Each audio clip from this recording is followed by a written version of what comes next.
Hi, ನಾನು Sandeep from tech in Kannada. ಎಲ್ರಿಗೂ ಇವತ್ತಿನ ಭಾನುವಾರದ ಟೆಕ್ ನ್ಯೂಸ್ಗೆ ಸ್ವಾಗತ. ಪ್ರತಿ ವಾರದಂತೆ ಈ ವಾರನೂ ಕೂಡ ಕೆಲವೊಂದು ಇಂಟ್ರೆಸ್ಟಿಂಗ್ ಟೆಕ್ ನ್ಯೂಸ್ ಎಲ್ಲ ಇದೆ. ಇವತ್ತಿನ ಮೊದಲ ಟೆಕ್ ನ್ಯೂಸ್ ಬಂದ್ಬಿಟ್ಟು ಆಪಲ್ನವರು 2027ನೇ ಇಸ್ವಿಯಷ್ಟರಲ್ಲಿ ಜಗತ್ತಿನಲ್ಲಿ ಸೇಲ್ ಆಗುವಂಥ ಎಲ್ಲ ಐಫೋನ್ಗಳಲ್ಲಿ 32% ಐಫೋನ್ನ ನಮ್ಮ ಭಾರತದಲ್ಲೇ ಮ್ಯಾನುಫ್ಯಾಕ್ಚರ್ ಮಾಡೋದಕ್ಕೆ ಟಾರ್ಗೆಟನ್ನು ಇಟ್ಟಿದ್ದಾರಂತೆ. ಮ್ಯಾನುಫ್ಯಾಕ್ಚರೋ ಅಸೆಂಬ್ಲಿನೋ ಗೊತ್ತಿಲ್ಲ, ಮೋಸ್ಟ್ಲಿ ಅಸೆಂಬ್ಲಿ ಮಾಡ್ತಾರೆ. ಈ ಅಸೆಂಬ್ಲಿಯ ಜೊತೆಗೆ ಅದಕ್ಕೆ ಬೇಕಾಗುವಂಥ ಎಲ್ಲ ಸ್ಪೇರ್ ಪಾರ್ಟನ್ನು ಕೂಡ ನಮ್ಮ ದೇಶದಲ್ಲೇ ಮ್ಯಾನುಫ್ಯಾಕ್ಚರ್ ಮಾಡಿದ್ರೆ ಇನ್ನೂ ಚೆನ್ನಾಗಿರುತ್ತೆ ನಂಗೆ ಅನ್ನಿಸ್ದಂಗೆ. ಸದ್ಯಕ್ಕೆ ಹೌದು, ಚಿಪ್ ಮ್ಯಾನುಫ್ಯಾಕ್ಚರಿಂಗು, ಡಿಸ್ಪ್ಲೇ ಮ್ಯಾನುಫ್ಯಾಕ್ಚರಿಂಗ್ ನಮ್ಮ ದೇಶದಲ್ಲಿ ಸ್ವಲ್ಪ ಕಡಿಮೆನೇ. ಬಟ್ ಸ್ಟಿಲ್ ಫ್ಯೂಚರ್ನಲ್ಲಿ ಇನ್ವೆಸ್ಟ್ಮೆಂಟ್ ಈ ಆಪಲ್ನವರು ಮಾಡಿ ಎಲ್ಲರೂ ತಗೊಂಬಂದರೆ ನಮ್ಮ ದೇಶಕ್ಕೆ ಆಲ್ರೆಡಿ ಮ್ಯಾನುಫ್ಯಾಕ್ಚರಿಂಗಲ್ಲಿ ಅಂದರೆ ಸ್ಮಾರ್ಟ್ಫೋನ್ ಎಲೆಕ್ಟ್ರಾನಿಕ್ ಮ್ಯಾನುಫ್ಯಾಕ್ಚರಿಂಗಲ್ಲಿ ಈಗ ಒಂದು ಸ್ವಲ್ಪ ಮೊದಲನೇ ಹೆಜ್ಜೆ ಇಡ್ತಾ ಇದ್ದೀವಿ. ಅದು ಕೂಡ ಬಂತು ಅಂದರೆ ಚಿಪ್ ಮ್ಯಾನುಫ್ಯಾಕ್ಚರಿಂಗು, ಡಿಸ್ಪ್ಲೇ ಮ್ಯಾನುಫ್ಯಾಕ್ಚರಿಂಗು ಎಲ್ಲ ಬಂತು ಅಂದರೆ ನೆಕ್ಸ್ಟ್ ಲೆವೆಲ್ ಹೋಗುತ್ತೆ. ನಮ್ಮ ಭಾರತದ ಎಕಾನಮಿ ಕೂಡ ತುಂಬ ಚೆನ್ನಾಗಾಗುತ್ತೆ. ಇಲ್ಲಿರುವಂಥ ಜನರಿಗೂ ಕೂಡ ಕೆಲಸ ಸಿಗುತ್ತೆ. ಸೊ ನಮ್ಮ ದೇಶಕ್ಕೆ ಒಳ್ಳೆಯದು ಒಂದು ರೀತಿ. ನೋಡೋಣ ಏನಾಗುತ್ತೆ ಅಂತ. ಇನ್ನು ಮುಂದಿನ ಟೆಕ್ನಿಕ್ಸ್ ಬಂದ್ಬಿಟ್ಟು ಜಿಯೋ ಮತ್ತು ಹಾಟ್ಸ್ಟಾರ್ ಎರಡೂ ಕೂಡ ಮರ್ಜ್ ಆದಮೇಲೆ ಇದೀಗ ಒಂದು ಹೊಸ ವೆಬ್ಸೈಟನ್ನು ತೊಗೊಂಬರ್ತಾ ಇದ್ದಾರೆ. ಸೊ ನೆಕ್ಸ್ಟಿಂದ ಜಿಯೋ ಸಿನಿಮಾ ಕೂಡ ಇರಲ್ಲ ಮತ್ತು ಡಿಸ್ನಿ ಹಾಟ್ಸ್ಟಾರ್ ಕೂಡ ಇರಲ್ಲ ಅಂತ ಕಾಣುತ್ತೆ. ಏನಕ್ಕೆ ಅಂದರೆ ಜಿಯೋ ಸ್ಟಾರನ್ನು ರಿಜಿಸ್ಟರ್ ಮಾಡಿದರೆ ಕಮ್ಮಿಂಗ್ ಸೂನ್ ಅಂತ ಕೂಡ ಆ ಒಂದು ವೆಬ್ಸೈಟಲ್ಲಿ ತೋರಿಸ್ತಾ ಇದೆ. ಸೊ ಎಲ್ಲ ಕಂಟೆಂಟನ್ನು ಜಿಯೋ ಸ್ಟಾರ್ ಒಳಗೆ ಮೂವ್ ಮಾಡುವ ಸಾಧ್ಯತೆ ಇದೆ. ಆಯಿತಾ, ಐ ಹೋಪ್ ಈ ವೆಬ್ಸೈಟು ತುಂಬ ಚೆನ್ನಾಗಿರುತ್ತೆ, ತುಂಬ ಸ್ಮೂತಾಗಿ ವಿಡಿಯೋನ ಪ್ಲೇ ಮಾಡುತ್ತೆ ಅಂತ. ಏನಕ್ಕೆ ಅಂದರೆ ಜಿಯೋ ಸಿನಿಮಾ ಕೆಟ್ಟದಾಗಿದೆ, ಕ್ವಾಲಿಟಿ ಕೂಡ ಅಷ್ಟೇ. ಬಟ್ ಡಿಸ್ನಿ ಹಾಟ್ಸ್ಟಾರ್ ಚೆನ್ನಾಗಿತ್ತು. ಆಯಿತಾ, ಕ್ವಾಲಿಟಿ ಎಲ್ಲ ಸಕ್ಕತ್ತಾಗಿತ್ತು, ಪ್ಲೇಬ್ಯಾಕ್ ಕೂಡ ತುಂಬ ಚೆನ್ನಾಗಿತ್ತು. ಮರ್ಜ್ ಆದಮೇಲೆ ಐ ಹೋಪ್ ಡಿಸ್ನಿ ಹಾಟ್ಸ್ಟಾರ್ ಥರನೇ ಚೆನ್ನಾಗಿರುತ್ತೆ. ಕ್ರಿಕೆಟೆಲ್ಲ ನಾವು ಲೈವ್ ನೋಡಬೇಕು ಅಂದಾಗ ಸ್ಟ್ರೀಮಿಂಗ್ ಎಲ್ಲ ಪ್ರಾಪರಾಗಿ ಆಗುತ್ತೆ ಅಂತ ಅಂದ್ಕೊಳ್ಳೋಣ. ಆಯಿತಾ, ಐ ಹೋಪ್ ಜಿಯೋದವ್ರು ಇದನ್ನು ಹಾಳು ಮಾಡಲ್ಲ ಅಂತ ಕೂಡ ಅಂದ್ಕೊಳ್ಳೋಣ. ನೋಡೋಣ ಏನಾಗುತ್ತೆ ಈ ವೆಬ್ಸೈಟ್ ಅಂತ. ಇನ್ನು ಮುಂದಿನ ಟೆಕ್ ನ್ಯೂಸ್ ಬಂದ್ಬಿಟ್ಟು Q3 2024 ನಮ್ಮ ಭಾರತದ ಸ್ಮಾರ್ಟ್ಫೋನ್ ಮಾರ್ಕೆಟ್ ಶೇರಿಂದು ರಿಪೋರ್ಟ್ ಬಂದಿದೆ. ಸೊ ಮೊನ್ನೆ ತಾನೇ ಇದ್ರ ಬಗ್ಗೆ ಒಂದು ವಿಡಿಯೋ ಮಾಡಿದ್ದೆ. ಸೊ ವಿವೋ ಮೊದಲ ಸ್ಥಾನ 15.8% ಮಾರ್ಕೆಟ್ ಶೇರು, ನಂತರ ಓಪೋ 13.9%, ಆಮೇಲೆ ಸ್ಯಾಮ್ಸಂಗ್ 12.3%, ಆಮೇಲೆ ರಿಯಲ್ಮಿ ಬರುತ್ತೆ, ಆಮೇಲೆ ಶಾಮಿ ಬರುತ್ತೆ, ಆಮೇಲೆ ಆಪಲ್ಲು. ಯಪ್ಪ ದೇವ್ರೆ, ಆಪಲ್ಲು ಟಾಪ್ ಮಾರ್ಕೆಟ್ ಶೇರಿಗೆ ಬರೋಕ್ಕೆ ಶುರುವಾಯಿತು. ಇನ್ನೊಂದು ಸ್ವಲ್ಪ ದಿನ ನೋಡ್ತಾ ಇರಿ. ಆಯಿತಾ, ಮೋಸ್ಟ್ಲಿ ಒಂದು 2-3 ವರ್ಷದಲ್ಲಿ ಟಾಪ್ ಒಂದು 3-4 ಆದರೂ ಆಪಲ್ ಬರೋ ಸಾಧ್ಯತೆ ತುಂಬ ಜಾಸ್ತಿ ಇದೆ. ನೋಡೋಣ. ಆಯಿತಾ, ಅವ್ರೇನಾದರೂ ಐಫೋನ್ SE ನೆಕ್ಸ್ಟ್ ಜನ್ರೇಷನ್ನ ಇನ್ನೊಂದು ಸ್ವಲ್ಪ ಕಡಿಮೆಗೆ ಚೆನ್ನಾಗಿ ಲಾಂಚ್ ಮಾಡಿದ್ರೆ ನಮ್ಮ ದೇಶದಲ್ಲಿ ಇನ್ನೂ ಜಾಸ್ತಿನ ಐಫೋನ್ ತೊಗೊಳಕ್ಕೆ ಶುರು ಮಾಡ್ತಾರೆ. ನೋಡೋಣ ಏನಾಗುತ್ತೆ ಅಂತ. ಇನ್ನು ಮುಂದಿನ ಟೆಕ್ ನ್ಯೂಸ್ ಬಂದ್ಬಿಟ್ಟು ನೀವು ನಂಬಲ್ಲ, ನಾಸಾದವರು ಪ್ರತಿ ವರ್ಷ ಸ್ಪೇಸ್ ರಿಸರ್ಚಿಗೆ, ರಾಕೆಟ್ ಲಾಂಚಿಂಗಿಗೆಲ್ಲ ಎಷ್ಟು ದುಡ್ಡನ್ನು ಖರ್ಚು ಮಾಡ್ತಾರೋ ಅದಕ್ಕಿಂತ ಕಡಿಮೆ ಖರ್ಚನ್ನು ಇಸ್ರೋದವರು ಲೈಫ್ ಟೈಮಲ್ಲಿ ಮಾಡಿದಾರಂತೆ. ನಾಸಾದು ಒಂದು ವರ್ಷದ ಖರ್ಚಿಗಿಂತ ಕಡಿಮೆ ಖರ್ಚು ಇಸ್ರೋದು ಲೈಫ್ ಟೈಮ್ ಖರ್ಚು. ಬಟ್ ಅಚೀವ್ಮೆಂಟ್ ಯೋಚನೆ ಮಾಡ್ಕೊಳ್ಳಿ, ಅಚೀವ್ಮೆಂಟು.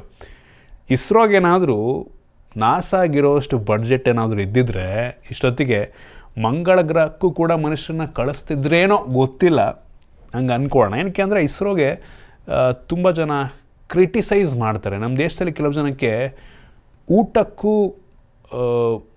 ತುಂಬ ಕಷ್ಟ ಇದೆ. ಹಿಂಗಿರಬೇಕಾದ್ರೆ ನಮ್ಮ ಗೌರ್ಮೆಂಟ್ನವ್ರು ಏನಕ್ಕೆ ಇಸ್ರೋಗೆ ರಾಕೆಟ್ ಲಾಂಚ್ ಮಾಡೋದಕ್ಕೆ ದುಡ್ಡನ್ನು ಕೊಡ್ತಾರೆ, ಇಷ್ಟೊಂದು ಇನ್ವೆಸ್ಟ್ ಮಾಡ್ತಾ ಇದ್ದಾರೆ, ಅದರ ಅವಶ್ಯಕತೆ ಇದೆಯಾ ಅಂತ ಕೆಲವು ಜನ ಪ್ರಶ್ನೆಯನ್ನು ಮಾಡ್ತಾರೆ.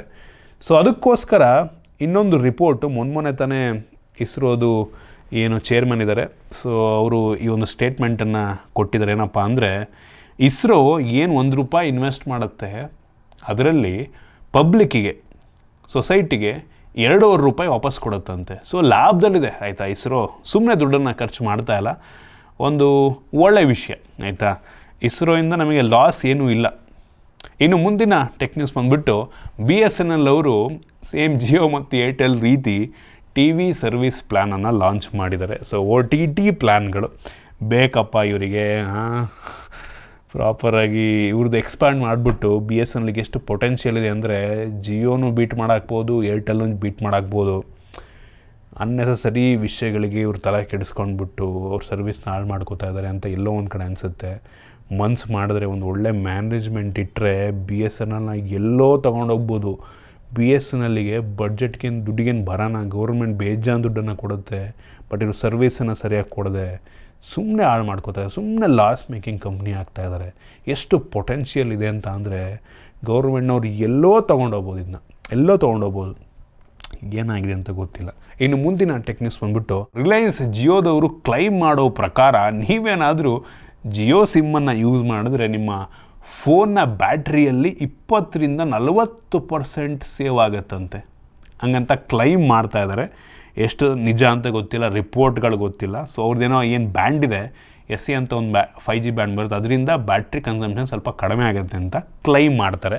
ಸೊ ಪ್ರಾಕ್ಟಿಕಲ್ ಯಾರು ಟೆಸ್ಟ್ ಮಾಡಿದ್ರೆ ಗೊತ್ತಾಗುತ್ತೆ ಎಷ್ಟು ಬ್ಯಾಟ್ರಿ ಸೇವ್ ಆಗ್ತಾ ಇದೆ ಅಂತ. ಇನ್ನು ಮುಂದಿನ ಟೆಕ್ನಿಕ್ಸ್ ಬಂದ್ಬಿಟ್ಟು ಇನ್ಫೋಸಿಸ್ ಕೋಫೌಂಡರ್ ಆಗಿರುವಂಥ ನಾರಾಯಣ ಮೂರ್ತಿಯವರು ಒಂದು ಸ್ಟೇಟ್ಮೆಂಟನ್ನು ಕೊಟ್ಟಿದ್ದಾರೆ.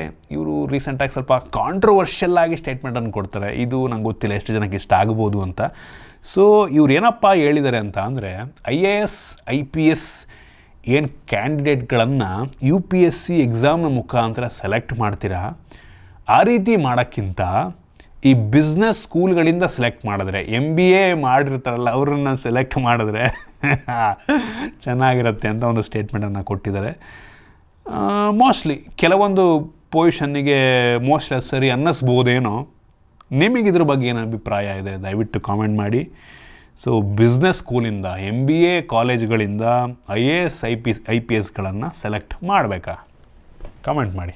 ಇನ್ನು ಮುಂದಿನ ಟೆಕ್ನಿಕ್ಸ್ ಬಂದ್ಬಿಟ್ಟು ZTE ಅಂತ ಒಂದು ಕಂಪ್ನಿ ಇದೆ. ಈ ಕಂಪನಿಯ ರೆಡ್ ಮ್ಯಾಜಿಕ್ ಅಂತ ಒಂದು ಫೋನ್ ಆಯಿತಾ, ರೆಡ್ ಮ್ಯಾಜಿಕ್ 10 Pro ಮತ್ತು 10 Pro Plus ಅಂತ 2 ಹೊಸ ಫೋನ್ಗಳನ್ನ ಚೈನಾದಲ್ಲಿ ಲಾಂಚ್ ಮಾಡ್ತಾ ಇದ್ದಾರೆ. ಸ್ಪೆಸಿಫಿಕೇಷನ್ ಹೆಂಗಿದೆ ಅಂತ ಅಂದರೆ ಈ ರೆಡ್ ಮ್ಯಾಜಿಕ್ 10 Pro Plusಲ್ಲಿ OLED ಡಿಸ್ಪ್ಲೇ ಇದೆ, 144 Hz ಇಂದು. Okay, Snapdragon 8 Elite chipset. Okay, ಚೆನ್ನಾಗಿದೆ.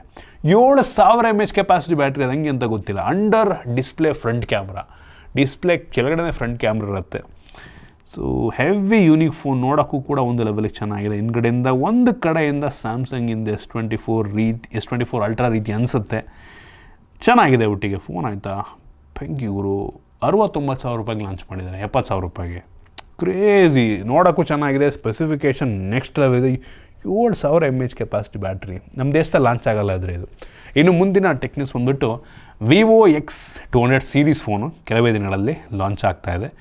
ಸೊ ಇದರಲ್ಲಿ ಐ ಹೋಪ್ ಸ್ನ್ಯಾಪ್ಡ್ರ್ಯಾಗನ್ನಿಂದು 8 Elite ಚಿಪ್ ಇರುತ್ತೆ ಅಂತ ಮೋಸ್ಟ್ಲಿ ಹಾಕೊಂಡು ಡೌಟು. ಇವರು ಡೈಮಂಡ್ ಸಿಟಿ ಹಾಕಕ್ಕೆ ಶುರು ಮಾಡಿದ್ದಾರೆ ಇತ್ತೀಚೆಗೆ. ಸೊ ನೋಡೋಣ ಏನೆಲ್ಲ ಪ್ರೊಸೆಸರ್, ಏನೆಲ್ಲ ಸ್ಪೆಸಿಫಿಕೇಷನಿಂದ ಇದನ್ನು ಲಾಂಚ್ ಮಾಡ್ತಾರೆ ಅಂತ.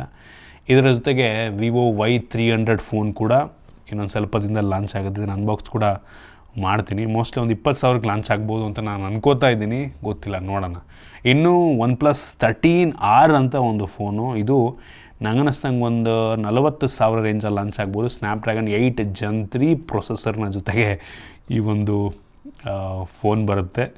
ಸೊ 13R ನಮ್ಮ ದೇಶದಲ್ಲಿ ಒಳ್ಳೆ ಸೇಲ್ಸನ್ನು ಮಾಡೋದು. ಯೂಶ್ವಲಿ OnePlusಯಿಂದ R ಸೀರೀಸ್ ಎಲ್ಲ ಒಳ್ಳೆ ವ್ಯಾಲ್ಯೂ ಫಾರ್ ಮನಿ ಫೋನ್ಗಳು. ನೋಡೋಣ ಯಾವಾಗ ಲಾಂಚ್ ಮಾಡ್ತಾರೆ, ಎಷ್ಟಕ್ಕೆ ಲಾಂಚ್ ಮಾಡ್ತಾರೆ ಅಂತ. ಮೋಸ್ಟ್ಲಿ ಜನವರಿ 2024 ಅಂತ ಹೇಳಲಾಗ್ತಾ ಇದೆ. ಇನ್ನೊಂದು ತಿಂಗಳು 2 ತಿಂಗಳಲ್ಲಿ ಮೋಸ್ಟ್ ಲಾಂಚ್ ಆಗ್ಬೋದು, ನೋಡೋಣ. ಇದಿಷ್ಟು ಇವತ್ತಿನ ಟೆಕ್ ನ್ಯೂಸ್. ಐ ಹೋಪ್ ನಿಮಗೆ ಇವತ್ತಿನ ಟೆಕ್ ನ್ಯೂಸಲ್ಲಿ ಕೆಲವೊಂದು ಹೊಸ ವಿಷಯಗಳು ತಿಳೋಕ್ಕೆ ಸಿಕ್ಕಿದೆ ಅಂತ ಅನ್ಕೋತೀನಿ. ಇಷ್ಟ ಆಗಿದ್ದರೆ ಲೈಕ್ ಮಾಡಿ, ಶೇರ್ ಮಾಡಿದ ರೀತಿ ನಮ್ಮ ಬೇರೆ ಬೇರೆ ವೀಡಿಯೋಗಳಿಗೆ ನಮ್ಮ tech in Kannada YouTube channel subscribe ಮಾಡ್ಕೊಂಡಿಲ್ಲ ಅಂದರೆ ಈಗಲೇ ಸಬ್ಸ್ಕ್ರೈಬ್ ಮಾಡ್ಕೊಳ್ಳಿ ಮತ್ತು ಬೆಲ್ ಐಕಾನ್ ಕೂಡ ಕ್ಲಿಕ್ ಮಾಡ್ಬೋದು. ಸಿಗೋಣ ಮುಂದಿನ ವೀಡಿಯೋದಲ್ಲಿ.